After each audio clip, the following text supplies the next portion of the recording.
Hey, good afternoon, everyone. So, we're just going to have a video recorder because of the technical problems of our Wi-Fi. So, this afternoon, we're going to talk about how scientists used chemical equations to describe chemical reaction. So, what are chemical equations? A chemical equation is a symbolic representation of chemical reaction. It shows the substances that react, or it is called reactants, on the left, and new substances form products on the right side, connected by an arrow. Reactants, arrow, then products. Example, hydrogen plus oxygen is equals to water. As what I have said, class, that these chemical equations are all found in the periodic table of elements because we are combining two elements. The arrow indicates the direction of the reaction and transformation taking place. What use chemical equation? Why use chemical equations? Nganong mogamit man ta og chemical equations? So first is to communicate chemical changes clearly and concisely. So dili na to pwede patak-an lang o buhat-buhat lang nato og chemical equations. So we should communicate chemical changes clearly and concisely. Everyone understands the same symbolic language. Show the substances involved and their amounts, making it easy to see what reacts and what is produced.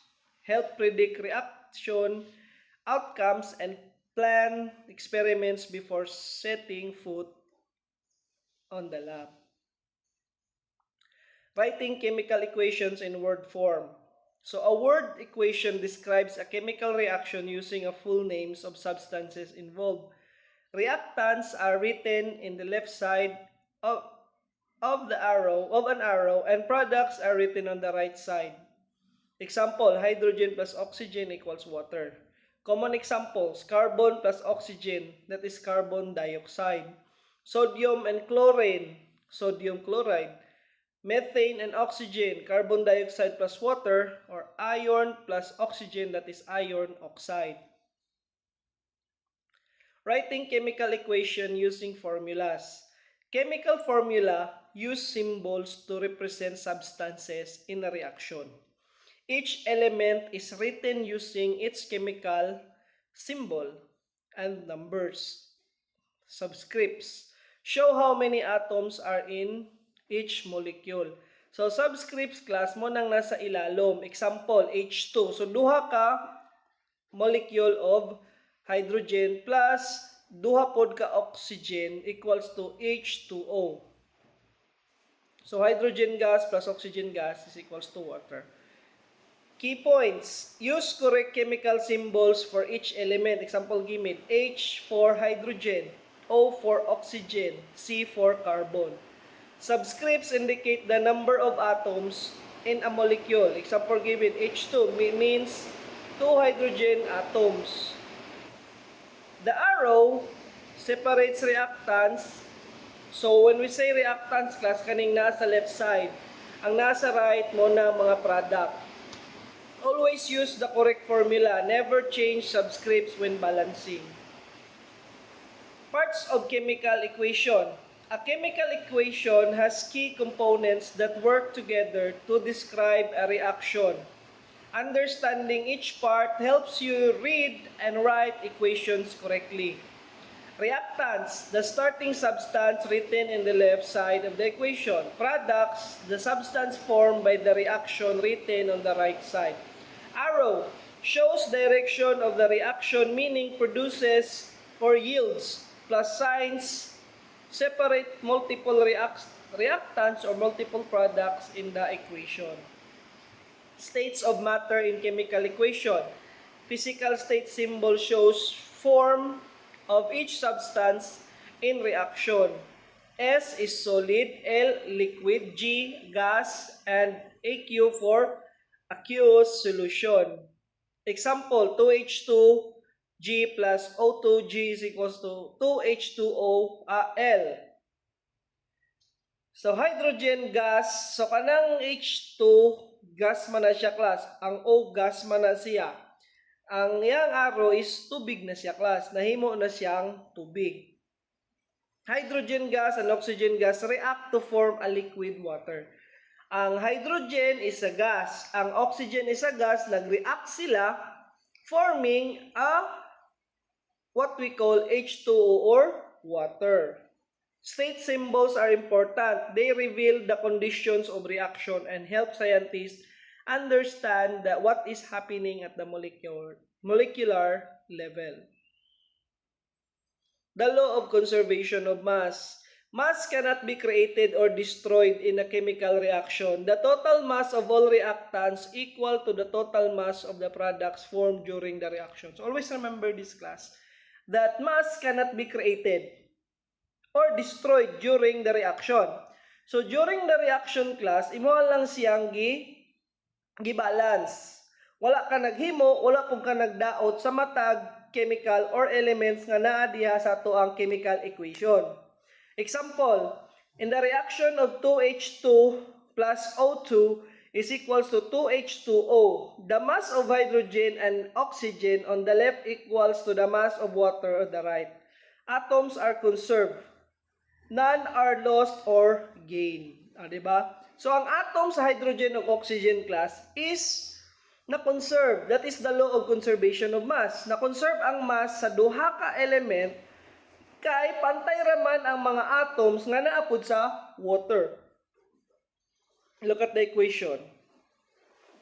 Okay? So, pantay lang siya, class. Atoms rearrange during chemical reaction. Atoms are neither created nor destroyed during chemical reactions. They are only rearranged. The atoms that make up the reactants are the same atoms that form the products. Always remember, class, na ang atom sa reactants is the same ra sa amount of atoms nga naa sa atoang products. Just recognize into new combination. Example, in the reaction of H2 plus O2, H2O, hydrogen and oxygen atoms form the reactants rearranged to form water molecules. Walay new nga atoms ni appear and none disappear. Only their arrangement change. Example of combustion of methane word form. Class, I'm very sorry kung kayo ang ulan diri sa sulok karon, class. I don't know kung madungog pa ba ninyo. No? Pasensyahin lang ninyo. A word equation uses the names of substances to describe a chemical reaction below, as is combustion of methane written in the word form. Methane plus oxygen is equals to carbon dioxide plus water. In reaction, methane, a fuel, burns the presence of oxygen to produce carbon dioxide and water vapor. This is a common combustion reaction, and reactants, methane and oxygen, are conserved into products of carbon dioxide and water, releasing energy as heat and light.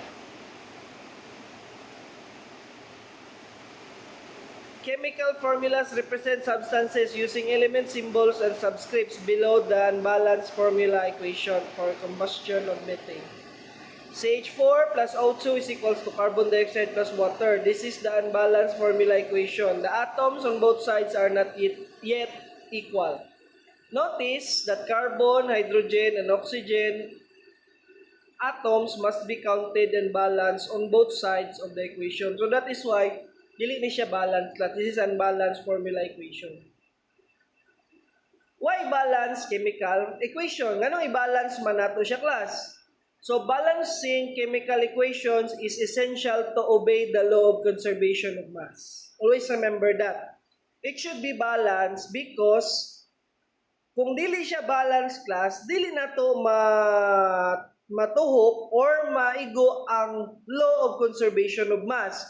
Kaysa conservation of mass, it should be balanced ang ato ang chemical equation, ensuring that the matter is neither created nor destroyed in a reaction. To obey conservation of mass, the total mass of reactants must equal to total mass of products in every chemical reaction. So every chemical reaction class, ang atom sa reactants o atom sa products, it should be equal so that we can follow the law of conservation of mass. Because law of conservation of mass class states that atoms of each chemical element is not created nor destroyed. Na-rearrange lang siya. To ensure the same number of each type of atom appears on both sides of the equation, an unbalanced equation reflects reality accurately. Symbols used in balancing equation. When balancing chemical equations, two key symbols help us adjust atom counts without changing the actual substances involved in the reaction. Coefficient, numbers placed front of the chemical formula to balance the number of atoms. Example, 2H2O. Means, two molecules of water always adjust coefficients, never subscripts. So, pasabot na class, duha na siya ka-molecule sa hydrogen o sa oxygen. Ang subscripts numbers, kato ng number below, mo na mga H2. Mo na siyang subscript. And after an element symbol, they part of the formula itself. Example, H2O. Never change subscripts when balancing or doing so changes the substance entirely. Steps to balance chemical equations. Number 1, write the unbalanced equation with the correct formulas. Muna yung pinakauna ninyong himuon class. Isulat sa nato ang imbalanced equation. Second, count atoms of each element on both sides. Iphon ninyo ang matag atom sa matag element sa both sides. Dayon, add the coefficients to balance atom on each side. Then check that all atoms are balanced equally. Then another is simplify coefficients by dividing by the greatest common factor if possible. Step 1, write the unbalanced equation. Muna ni siya ganina class, katong mga steps. The first step in balancing the chemical equation is to write the correct chemical formulas for all reactants and products. Use the correct chemical symbols and formulas for each substance. Do not change any subscripts, katong nasa ilalong ng mga numbers. They are fixed by the substance formula. Then place reactants on the left side, then products on the right side of the arrow. Example, Fe plus O2 is equals to Fe2O3. Iron reacts with oxygen. Ang Fe diya class mo na siyang iron. Iron reacts with oxygen gas to form iron 3 oxide. This unbalanced starting equation, notice the atoms are not yet equal in both sides. Tanawa ang atom, dili pa siya equal class. Kaysa PCAS, 2, 3, dayon 2 lang rin sa PCAS. Okay, step 2, count atoms on each element. So before balancing carefully, count the number. Ipuna to class. Left side, mo na siyang ginatawag na reactant. So iron, isa ka atom. Kung wala'y nakasulat diya class, automatically na siya isa ka atom diya sa ubos. Yang O2, 2 ka atom siya. Sa right side, ang Fe, 2 na siya ka atoms. Yang anong tulo naman ng oxygen atoms. The counts are unequal, so the equation needs balancing. Ito siyang i-balance karon class. Kay unbalanced yun siya sa products, natay makikita to, 5 ka atom siya. Sa left side, sa reactants, nalay 3 ka atoms. Then add coefficients to balance atom. Para na. Ang coefficient, these are the numbers before the symbol. Coefficients are number placed in front of chemical formulas to balance the number of atoms each. Adjust coefficients, never change the subscripts in the formula. Work element by element, one at a time. Start with the most complex molecule first. Unbalance. Para na. Muna siyang una, unbalance. So, ato siyang i-balance, may muna siyang 4Fe plus 3O2. Yung arrow, 2Fe, 2O3. 4 atoms on the left and 4 atoms on the right. Sa klasa, sa iron, upat na siya ka buok atom na sa left, o upat na po siya ka atom sang nasa right. Awa, 4Fe, dayon 2Fe2. Dayon, ang oxygen, 6 na, 3 O2, dayon 3 og 2. I-times ninyo na siya.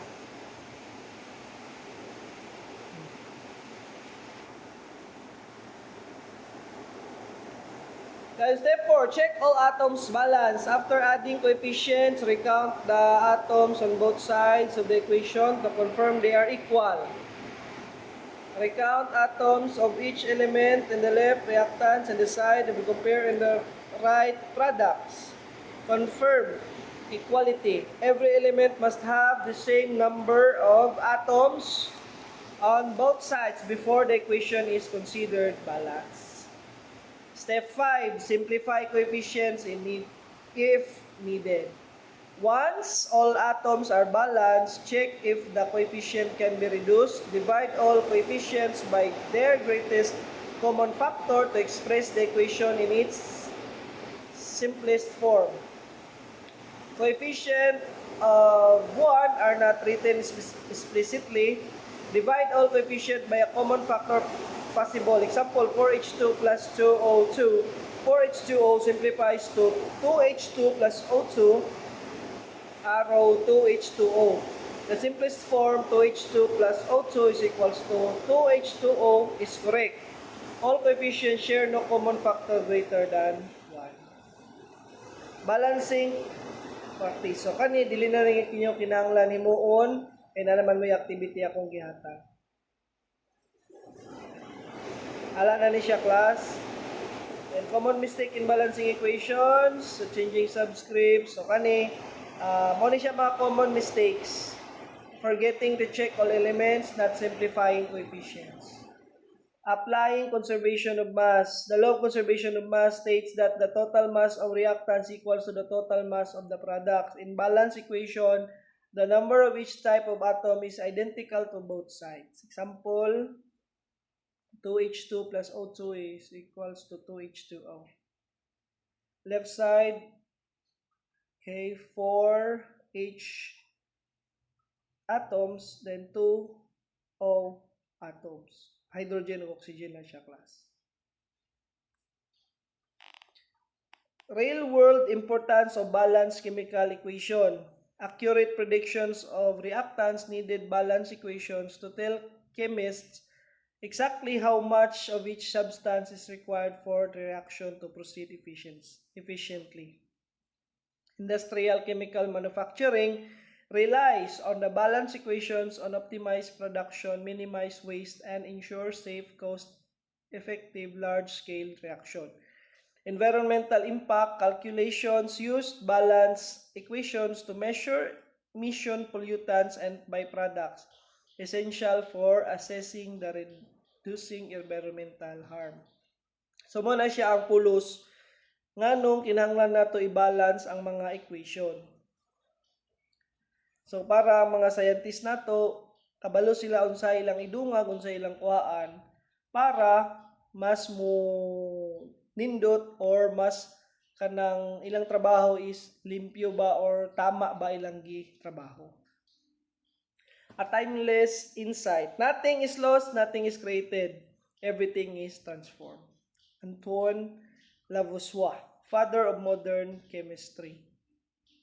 This principle, known as the law of conservation of mass, reminds us that every chemical reaction atoms are simply rearranged, never created, never destroyed. Balancing chemical equation is our way of honoring this fundamental truth of nature.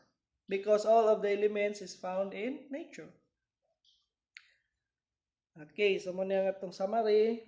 So you can now read that. I-post lang ninyo. Further learning and practice. And thank you very much. And once again, good afternoon. I hope nga naka-learn mo. And ang atong activity, as what I have said sa atong GC, is ang kanang by group, excuse me, individual lang siya, then you will answer that on a one whole sheet of paper. Okay, salamat grade 10. Unta nga namoy masabtan rin sa ako ang ipang ingon karon. Salamat.